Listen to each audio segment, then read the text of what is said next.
जय हिंद प्यारे दोस्तों, मैं प्रेम सागर आप सभी का बहुत बहुत स्वागत करता हूं आपके अपने इस YouTube channel struggle for education 563 में। प्यारे दोस्तों, आज की यह वीडियो मोस्ट इंपॉर्टेंट होने वाली है सभी विद्यार्थियों के लिए जो भी सरकारी एग्जाम की तैयारी करते हैं, क्योंकि आज के अपनी इस वीडियो में हम पढ़ने वाले हैं नंबर एनोलॉजी। ऐसा कोई एग्जाम नहीं जहां पर नंबर एनोलॉजी का क्वेश्चन नहीं पूछा जाता और मैक्सिमम बच्चों के गलत हो जाते हैं, वो समझ नहीं पाते हैं कि सर इसको हम सॉल्व कैसे करेंगे। तो ये इंपॉर्टेंट है सभी एग्जाम्स के लिए और इसको एकदम बेसिक से एडवांस लेवल तक सभी सवालों को अच्छे तरीके से हम समझेंगे। तो आप वीडियो को पूरा अच्छे तरीके से देखिएगा, आपको सब कुछ बहुत अच्छे तरीके से समझ में आने वाला है। तो सबसे पहले हम देख लेते हैं कि नंबर एनालॉजी का पैटर्न क्या होता है, कैसे सवालों को सॉल्व किया जाता है। देखिए, जैसे यहाँ पे हमने लिख दिया ए, इसको बना दिया रेशियो बी कर दिया, फिर इसको प्रोपोर्शन कर दिया सी कर दिया, और उसके बाद यहाँ पे आ गया रेशियो करके हमने लिख दिया डी। ठीक है, तो ये ऐसे ही सवाल इसमें आता है। तो इसको सॉल्व कैसे करना होता है कि जिस प्रकार ए को बी लिखा जाएगा, जो यहाँ पे संख्या दी होगी जैसे उसको बी बनाया गया होगा, तो जो यहाँ पे सी संख्या लिखी होगी उसको डी कैसे बनाया जाएगा। तो इसी प्रकार से नंबर एनालॉजी का सवाल आता है और उसको सॉल्व किया जाता है। ठीक है, तो सबसे पहले हम चलने से पहले क्या है, नंबर एनालॉजी की प्रॉपर्टी जान लेते हैं जो मैक्सिमम बच्चे सॉल्व नहीं कर पाते हैं, जहां से वो गलती करते हैं। तो सबसे पहला जो प्रॉपर्टी कहती है वो कहती है प्राइम नंबर को। किसको कहती है? प्राइम नंबर को कहती है। प्राइम नंबर क्या होता है? अभाज्य संख्या होती है। तो प्राइम नंबर आप जान लीजिए, 2 होता है, 3 होता है, 5 होता है, 7 होता है, 11 होता है, 13 होता है, और ऐसे आगे क्या होता है, 17 होता है, और ऐसे आगे आगे क्या होती है, चली जाती है। तो सबसे पहले जो प्रायोरिटी आपको देनी है प्राइम नंबर को देनी है। प्राइम नंबर के बाद किसको प्रायोरिटी देनी होती है? वो देनी होती है इवन या ऑड नंबर को। किसको देनी होती है? इवन या ऑड नंबर को प्रायोरिटी दी जाती है। ठीक है, अब इवन ऑड के बाद जो प्रायोरिटी दी जाती है वो किसको दी जाती है? स्क्वायर और क्यूब को दी जाती है। किसको दी जाती है? स्क्वायर और क्यूब को दी जाती है। ठीक है, अभी हम जब सवाल पैटर्न पे सवाल को सॉल्व करेंगे तब आपको बहुत अच्छे तरीके से क्लियर हो जाएगा, क्योंकि ये प्यारे दोस्त इसको नंबर एनालॉजी को सब पढ़ाते हैं पर ये वो टॉपिक नहीं बताते हैं जहाँ पर मैक्सिमम बच्चे गलती करते हैं। ठीक है, तो स्क्वायर क्यूब हो जाएगा, उसके बाद क्या हो जाएगा, मल्टीप्लाई हो जाएगा। क्या हो जाएगा? मल्टीप्लाई, और क्या हो जाएगा, डिवीजन सॉल्व किया जाएगा, भाग को सॉल्व किया जाएगा। उसके बाद क्या किया जाएगा, तो जो हमारा 5वें नंबर पे आता है वो किया जाता है, सबसे पहले एडिशन किया जाता है, जोड़ना किया जाता है, और अगर जोड़ नहीं आ रहा है तो उसके बाद हम क्या करते हैं, सबसे लास्ट में घटाते हैं। तो इसी पैटर्न को आप फॉलो कीजिएगा, फिर नंबर एनालॉजी का कभी भी आपसे क्वेश्चन गलत नहीं होगा। तो चलिए अब हम चलते हैं अपने फर्स्ट क्वेश्चन पर, और क्वेश्चन के माध्यम से सवालों को बेहतरीन तरीके से सॉल्व करते हैं। ठीक है प्यारे दोस्त, देखिए, तो जैसे ये हमारे सामने पहला क्वेश्चन आ गया है, देखिए इसको कैसे सॉल्व करना है। देखिए, कह रहा है कि 11 का जो रिलेशन जो है 22 के साथ है, वही 13 का रिलेशन आगे क्या होगा। तो 11 से हम 22 कैसे बना सकते हैं? तो बहुत लोगों के मन में ये चल रहा होगा कि सर 11 को अगर हम 2 से गुणा कर दे रहे हैं तो कितना हो जाएगा, 2200 हो जाएगा। तो अब फिर उसी प्रकार जो यहाँ पे करना है वही यहाँ पे करना है। तो 13 को भी हम क्या करेंगे, 2 से मल्टीप्लाई कर देंगे। तो अगर 13 को हम 2 से मल्टीप्लाई कर दे रहे हैं तो कितना आ जा रहा है, 26 आ जा रहा है। पर देखिए 26 हमारा किसी भी ऑप्शन में नहीं दिया गया है, तो मतलब इस पैटर्न से ये सवाल जो है सॉल्व नहीं होगा। तो इसे हमें करना कैसे है? देखिए यहाँ पे क्या लिखा है, 11। 11 में कितने डिजिट हैं? 2 डिजिट हैं। तो दोनों डिजिट को हमें ऐड करना है। तो 1 और 1 को जब हम ऐड करेंगे तो हमारा कितना आ जाएगा, 2 आ जाएगा। और इसी संख्या से उसको क्या करना है, मल्टीप्लाई करना है। तो 2 को जब हम क्या करेंगे, 11 से मल्टीप्लाई कर देंगे तो हमारा कितना आ जाएगा, 22 आ जाएगा। देखो यहाँ पे वही 22 इसने लिखा है। तो यहाँ पे क्या लिखा है, 13। तो 13 के दोनों अंकों को ऐड करेंगे, 1 और 3 जब हमने ऐड किया तो कितना आ गया, 4 आ गया। अब 4 को इसी संख्या से मल्टीप्लाई करना है। तो 4 को जब 13 से मल्टीप्लाई कर देंगे तो कितना आ जाएगा, 13 चौके कितना होगा, 52 हो जाएगा। और ऑप्शन बी क्या होगा, इस क्वेश्चन का करेक्ट आंसर हो जाएगा। तो उम्मीद है आपको बहुत अच्छे तरीके से समझ में आया होगा प्यारे दोस्त। अब चलिए नेक्स्ट क्वेश्चन पर चलते हैं। देखिए अगले क्वेश्चन पर चलते हैं। देखिए ये अगला क्वेश्चन आ गया हमारे सामने। देखिए ये क्वेश्चन कह रहा है कि 6 को जिस प्रकार 12 लिखा है उसी प्रकार 4 को आगे क्या लिखा जाएगा। तो 6 से हम 12 कैसे बना सकते हैं? तो बहुत लोग यही सोच रहे होंगे ना कि अगर 6 को हम 2 से मल्टीप्लाई कर दे रहे हैं तो हमारा कितना हो जाएगा, 12 हो जाएगा। तो 4 को भी हम 2 से मल्टीप्लाई करेंगे तो हमारा कितना आ जाएगा, 8 आ जाएगा। पर देखिए 8 हमारा किसी भी ऑप्शन में नहीं दिया गया है, तो 6 से हम 12 कैसे बना सकते हैं? अगर हम 6 में क्या कर रहे हैं, 6 को ऐड कर दे रहे हैं तो भी हमारा क्या हो जाएगा, 12 हो जाएगा। तो 4 में भी हम क्या करेंगे, अगर 6 को ऐड करेंगे तो 4 6 कितना हो जाएगा, 10 हो जाएगा। पर देखिए 10 भी हमारा किसी ऑप्शन में नहीं दिया गया है, तो इसको हमें करना कैसे है, आइए बेस्ट तरीके से इसको सॉल्व करते हैं। देखिए यहाँ पे क्या लिखा है 6, तो 6 का हम करेंगे क्यूब, तो 6 का क्यूब करेंगे तो इसका मतलब हो गया 216। 6 का क्यूब का मतलब क्या होता है, 216, और इनके सभी अंकों को क्या करना है, आपस में मल्टीप्लाई करना है। तो 2 गुणे 1 गुणे क्या हो गया, 6 हो गया। अब बराबर 6 एकम 6 दूनी कितना हो जाएगा, 12 हो जाएगा। ये 12 उसने यहाँ पर लिखा है, तो यहाँ पे क्या दिया है, 4 दिया है। तो 4 का अगर हम क्यूब करेंगे तो इसका मतलब है 4 को 3 बार क्या करना है, मल्टीप्लाई करना है। तो 4 चौके 16 चौके कितना हो जाएगा, 64 हो जाएगा। और वही प्रक्रिया दोनों अंकों को आपस में क्या करना है, मल्टीप्लाई। तो 6 को जब हम 4 से मल्टीप्लाई करेंगे तो हमारा कितना आ जाएगा, 24 आ जाएगा। और ऑप्शन सी क्या होगा, इस क्वेश्चन का करेक्ट आंसर हो जाएगा। तो उम्मीद है प्यारे दोस्त आपको बहुत अच्छे तरीके से समझ में आ रहा होगा, ठीक है। और अगर आपको अच्छे तरीके से समझ में आ रहा है तो आप वीडियो को ज़्यादा से ज़्यादा लोगों के पास शेयर कर दीजिएगा, ठीक है। देखिए अब ये क्वेश्चन तगड़ा क्वेश्चन है प्यारे दोस्त। देखिए कह रहा है कि 2 का जो रिलेशन 0 के साथ है वही 3 का रिलेशन आगे क्या होगा। तो 2 से हम 0 कैसे बना सकते हैं, अगर 2 में से हम क्या करेंगे, 2 को माइनस कर दे रहे हैं तो क्या हो जाएगा, 0 हो जाएगा। तो उसी प्रकार 3 में से भी हम क्या करेंगे, 2 को माइनस कर दे रहे हैं। अगर 3 में से 2 को हम माइनस करेंगे तो हमारा कितना हो जाएगा, 1 आ जाएगा। पर देखिए 1 तो हमारा किसी ऑप्शन में नहीं दिया गया है, तो ये सवाल इस प्रकार से सॉल्व नहीं होगा। तो देखिए करना इसको कैसे है, 2 का हम करेंगे क्यूब। अगर हम 2 का क्यूब कर रहे हैं तो कितना आ जाएगा, 2 का क्यूब कितना होता है, 8 होता है। और यहाँ पे हमें लाना कितना है, 0 लाना है। तो 8 में से 0 कब आएगा, जब 8 में से 8 को हम माइनस कर देंगे तो कितना हो जाएगा, 0 हो जाएगा। देखिए वही 0 यहाँ पर उसने लिखा है। तो यहाँ पे क्या है, 3, यहाँ पे 2 का क्यूब किए थे तो अब की बार हम क्या करेंगे, 3 का भी क्यूब करेंगे। तो 3 का क्यूब कितना होता है, हो जाएगा हमारा 27 हो जाएगा। और उसमें से पहली संख्या में क्या किए थे, 8 को माइनस किए थे ना, तो यहाँ पर भी हम 8 को माइनस कर देंगे। अगर 27 में से 8 को जब हम माइनस करते हैं तो हमारा कितना आता है, 19 आता है। और ऑप्शन बी क्या होगा, इस क्वेश्चन का करेक्ट आंसर हो जाएगा, ठीक है। चलिए तो अब चलते हैं नेक्स्ट क्वेश्चन पर। देखिए अगला क्वेश्चन क्या कह रहा है, ये बहुत ही प्यारा क्वेश्चन है प्यारे दोस्त, इसको मैक्सिमम बच्चे सॉल्व नहीं कर पाएंगे। देखिए कह रहा है कि 25 को जिस प्रकार 19 लिखा गया है उसी प्रकार 36 को क्या लिखा जाएगा। तो 25 से 19 हम कैसे बना सकते हैं। तो बहुत लोगों के मन में यही विचार चल रहा होगा कि सर 25 में से अगर हम 6 को माइनस कर देंगे तो हमारा कितना आ जाएगा, 19 आ जाएगा। तो चलिए 36 में से भी हम क्या करते हैं, 6 को माइनस कर देते हैं तो हमारा कितना आ जाएगा, 30 आ जाएगा। पर देखिए 30 तो हमारा किसी ऑप्शन में नहीं दिया गया है, मतलब ये लॉजिक यहाँ पर नहीं लगेगा। तो इसको हमें बनाना कैसे है, देखिए यहाँ पे क्या लिखा है, 25 लिखा है, ठीक है। तो 25 के दोनों अंकों को हमें करना है वर्ग। तो 2 का वर्ग जब हम करेंगे तो हमारा कितना आ जाएगा, 4 आ जाएगा। उसी प्रकार 5 का जब वर्ग करेंगे तो हमारा कितना आ जाएगा, 25 आ जाएगा, ठीक है। और 25 में जब हम 4 को ऐड करेंगे तो हमारा कितना हो जाएगा, 29 हो जाएगा। पर यहाँ पर तो उसने 19 लिखा है, तो 29 में से 19 कब आ सकता है, जब 10 को हम माइनस कर देंगे तो हमारा कितना हो जाएगा, 19 हो जाएगा। अब यही प्रक्रिया यहाँ पर भी फॉलो करते हैं। 3 का अगर हम स्क्वायर करेंगे तो हमारा कितना आ जाएगा, 9 आ जाएगा। अब देखिए यहाँ पे 6 है, तो 6 का अगर हम स्क्वायर करते हैं तो कितना आ जाएगा, 36 हो जाएगा। और 36 में 9 को पहले देखिए यहाँ पे ऐड किए थे तो इसको भी हम ऐड कर रहे हैं। 36 में 9 को जब ऐड करेंगे तो हमारा कितना आ जाएगा, 45 आ जाएगा। देखिए 45 ऑप्शन में दिया है, तुरंत इसको टिक मत कर देना। लास्ट में हमने क्या किया था, 10 को माइनस किया था। तो 45 में से जब हम 10 को माइनस करेंगे तो हमारा कितना आएगा, 35 हो जाएगा, 35 हो जाएगा। और यही 35 क्या होगा, इस क्वेश्चन का करेक्ट आंसर हो जाएगा।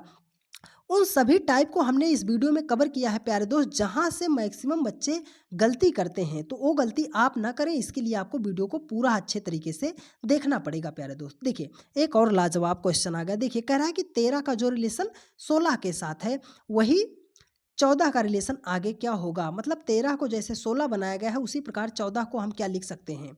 तो 13 को हम 16 कैसे बना सकते हैं। पहला तरीका तो ये हो सकता है कि अगर 13 में हम 3 ऐड कर दें तो ये हमारा 16 हो जाएगा।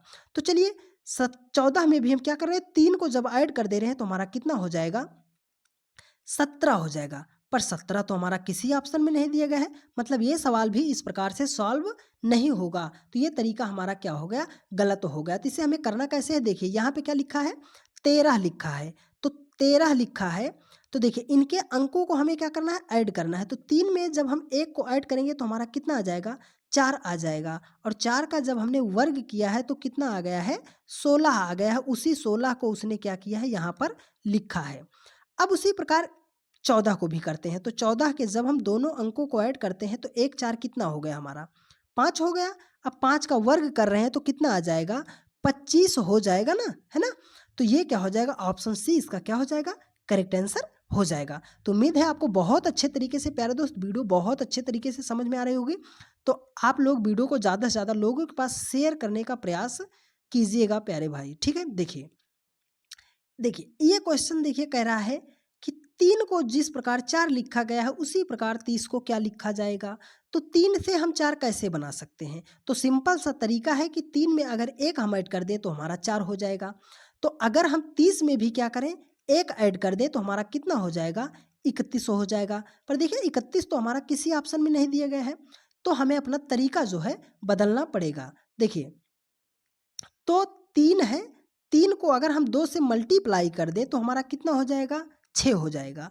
और 6 में से 2 को जब हम माइनस करें तो हमारा कितना हो जाएगा, 4 हो जाएगा, है ना। वो 4 यहाँ पर उसने लिखा है, तो यहाँ पे क्या दिया है, 30 दिया है। तो 30 को भी हम क्या करेंगे, 2 से मल्टीप्लाई कर दे रहे हैं। तो 30 को 2 से मल्टीप्लाई करेंगे तो कितना आ जाएगा, 60 आ जाएगा। और 60 में से जब हम 2 को माइनस कर दे रहे हैं तो कितना हो जाएगा, 58 हो जाएगा।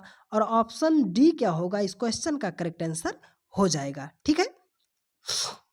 चलिए अब चलते हैं नेक्स्ट क्वेश्चन पर। देखिए देखिए ये बहुत ही लाजवाब क्वेश्चन है, इसको 99% बच्चे सॉल्व नहीं कर पाएंगे। देखिए ये कह रहा है कि 9 को जिस प्रकार 8 लिखा है 16 को इसे क्या लिखा जाएगा। तो देखिए साफ साफ दिख रहा है कि अगर 16 में से 1 को हम 9 में से 1 को माइनस कर दें तो क्या हो जाएगा, 8 हो जाएगा। तो बहुत लोगों के मन में यही विचार आ रहा होगा कि सर 16 में से भी 1 को हम माइनस कर दें तो हमारा आंसर आ जाएगा। देखिए 16 में से जब 1 हमने माइनस किया तो कितना आ गया, 15 आ गया। पर 15 किसी भी ऑप्शन में नहीं दिया गया है, तो इस प्रकार से तो सवाल सॉल्व नहीं किया जा सकता है। तो इसको करना कैसे है, देखिए यहाँ पे क्या लिखा है, 9 लिखा है ना।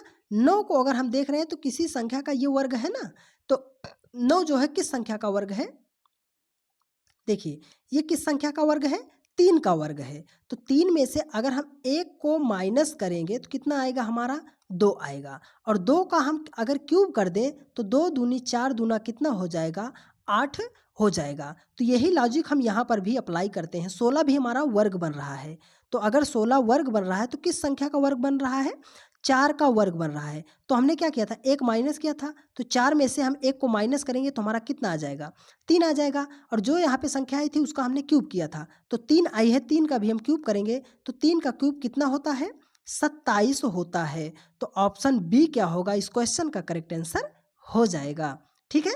चलिए अब चलते हैं नेक्स्ट क्वेश्चन पर, क्योंकि सभी इंपॉर्टेंट क्वेश्चन है इसलिए आप वीडियो को जरा सा भी स्किप मत कीजिएगा मेरे भाई, नहीं तो आपको ही बाद में परेशानी होगी, ठीक है। देखिए कह रहा है कि 123 को जिस प्रकार 4 लिखा गया है उसी प्रकार 726 को क्या लिखा जाएगा। तो मैक्सिमम बच्चे तो इतनी बड़ी संख्या को देखकर ही भाग लेंगे, वो सॉल्व ही नहीं करेंगे। लेकिन वो सारे टाइप को हमने कवर किया है जहां से आप घबरा सकते हो, परेशानी आपको हो सकती है। तो देखिए यहाँ पे क्या लिखा है, 123 लिखा है। तो 123 को अगर हम देखें तो क्या हो सकता है, 4 लिखा है। जब बहुत बड़ी संख्या को बहुत छोटी संख्या लिखी जाए तो एक बार आप हमारे कहने से डिवाइड करके ज़रूर देख लीजिएगा, ठीक है। तो यहाँ पे क्या लिखा है, 123 लिखा है। अगर हम ध्यान से देखें तो 2 संख्या आगे का ले लें और पीछे वाली संख्या से उसमें क्या कर दें, भाग कर दें। तो अगर 12 को 3 से हम भाग कर देंगे तो हमारा कितना आएगा, 4 आ जा रहा है ना, वो 4 उसने यहाँ पर लिख दिया। अब उसी प्रकार देख रहे हैं क्या है, 72। तो 72 आगे की 2 संख्या को ले लिया और पीछे वाली संख्या से हमने क्या कर दिया, इसको डिवाइड कर दे रहे हैं। तो 72 को अगर हम 6 से डिवाइड करेंगे तो कितना आ जाएगा, 12 छंगे क्या हो जाएगा, 72 हो जाएगा। और 12 देखिए ऑप्शन में भी दिया गया है, इसलिए ऑप्शन सी क्या हो जाएगा, इस क्वेश्चन का राइट आंसर हो जाएगा, ठीक है। चलिए अब नेक्स्ट क्वेश्चन पर चलते हैं। देखिए अगला क्वेश्चन क्या कह रहा है, देखिए ये क्वेश्चन कह रहा है कि 5 को 25 जिस प्रकार लिखा गया है उसी प्रकार 13 को क्या लिखा जाएगा। तो आप लोगों की अगर माने तो हम क्या कर सकते हैं, 5 को 35 कैसे बना सकते हैं। अगर 5 में हम क्या करेंगे, 7 से मल्टीप्लाई कर दे रहे हैं तो कितना हो जाएगा, 35 हो जाएगा। अब उसी प्रकार 13 को भी हम क्या करें, 7 से मल्टीप्लाई कर दें। तो 7 से मल्टीप्लाई करेंगे तो 13 सते क्या हो जाएगा, 91 हो जाएगा। पर देखिए 91 तो किसी ऑप्शन में नहीं दिया गया है, तो इसको करना कैसे है, देखिए यहाँ पे क्या लिखा है 5, तो 5 का हमने किया वर्ग, तो 5 का किया वर्ग तो कितना आ गया, 25 आ गया। और यहाँ पर क्या लिखा है 35, तो 25 से हम 35 कैसे बना सकते हैं, मतलब इसमें हमें 10 ऐड करना पड़ेगा। तो 25 में 10 ऐड करेंगे तो हमारा कितना हो जाएगा, 35 हो जाएगा। अब चलिए उसी प्रकार यहाँ पे क्या लिखा है, देखिए हाँ 13 है, 13 का वर्ग करेंगे, 13 का हमने क्या किया, वर्ग किया तो कितना आ गया, 169 आ गया। कितना आ गया, 169 आ गया। और उसमें भी हम क्या करेंगे, 10 को जब ऐड कर रहे हैं तो कितना आ जाएगा, 179 आ जाएगा। पर देखिए 79 हमारा किसी ऑप्शन में नहीं दिया गया है, तो इसको सॉल्व कैसे करना है, आइए बेहतरीन तरीके से देखते हैं। देखिए यहाँ पर उसने दिया है 5, तो हम करेंगे 5 का वर्ग, तो 5 का वर्ग कितना हो गया, 25 हो जाएगा। और इसी संख्या को क्या है, इसी संख्या को प्लस किया, इसी संख्या को क्या है 5 है, उसको हम 2 से मल्टीप्लाई कर दे रहे हैं, तो कितना हो जाएगा, 10 हो जाएगा। और 25 में 10 को जब ऐड हम करेंगे तो कितना हो जाएगा, जब ऐड करेंगे तो कितना हो जाएगा, 35 हो जाएगा। तो यहाँ पे क्या लिखा है 13, तो 13 का भी हमने किया वर्ग, तो 13 का वर्ग कितना आ जाएगा, 169 आ जाएगा। प्लस किया, इसी संख्या को 2 से मल्टीप्लाई करेंगे, तो 13 को जब हम 2 से मल्टीप्लाई करेंगे तो कितना आ जाएगा, 26 आ जाएगा। और 169 में जब हम 26 को ऐड करेंगे तो कितना आएगा, 195 आएगा। कितना आएगा, 195 आएगा। इसलिए ऑप्शन डी क्या होगा, इस क्वेश्चन का करेक्ट आंसर हो जाएगा। ठीक है, चलिए तो सारे लॉजिक पे हम सवालों को लेकर आए हैं जहां से भी आप गलती कर सकते हो, तो इसलिए आपको बार बार बोल रहे हैं मेरे भाई कि वीडियो को जरा सा भी स्किप मत कीजिएगा। देखिए कह रहा है कि 8 को जिस प्रकार 32 लिखा गया है उसी प्रकार 14 को क्या लिखा जाएगा। तो सिंपली 8 से हम 32 कैसे बना सकते हैं, अगर 8 को हम 4 से मल्टीप्लाई कर दें तो 8 चौके कितना हो जाएगा, 32 हो जाएगा। तो अब देखिए अगर हम 14 को भी क्या करें, 4 से मल्टीप्लाई कर दें तो हमारा कितना हो जाएगा, 56 हो जाएगा। पर देखिए 56 हमारा किसी ऑप्शन में नहीं दिया गया है, तो ये सवाल भी इस लॉजिक पे नहीं लगेगा। तो इसको करना कैसे है, देखिए 8 है तो हमने लिखा 8, 8 को हमने 2 से किया डिवाइड, तो 8 को जब 2 से डिवाइड करेंगे तो कितना आएगा, 4। और 4 जो आया डिवाइड करने पर उसी संख्या से हम क्या किए, उसको मल्टीप्लाई कर दिए। तो 8 को अगर 4 से मल्टीप्लाई करेंगे तो हमारा कितना आ जाएगा, 32 आ गया। तो यहाँ पे क्या लिखा है 14, तो 14 को भी हम क्या करेंगे, 2 से डिवाइड करेंगे, तो 2 से डिवाइड किए तो कितना आ गया, 7 आ गया। और इसी संख्या से उसको हमें क्या करना है, मल्टीप्लाई करना है। तो 14 को जब हम 7 से मल्टीप्लाई करेंगे तो 14 सते कितना हो जाएगा, 98 हो जाएगा। और ऑप्शन बी क्या हो जाएगा, इस क्वेश्चन का राइट आंसर हो जाएगा। ठीक है, चलिए अब चलते हैं। देखिए आज के हमारे 10 सवाल जो है टोटल पूरे हो गए हैं। ठीक है, तो आप लोगों से हम मिलेंगे नेक्स्ट वीडियो में। और आपको वीडियो कैसी लगी है आप कमेंट करके ज़रूर बताना, और ज़्यादा से ज़्यादा अपने अन्य दोस्तों के पास भी वीडियो को शेयर कर दीजिएगा। ठीक है, तो ठीक है प्यारे दोस्त, मिलते हैं आप लोगों से नेक्स्ट वीडियो में। तब तक के लिए जय हिंद, जय भारत, वंदे मातरम। खुश रहिए, मस्त रहिए और अच्छे तरीके से पढ़ाई करते रहिए। धन्यवाद।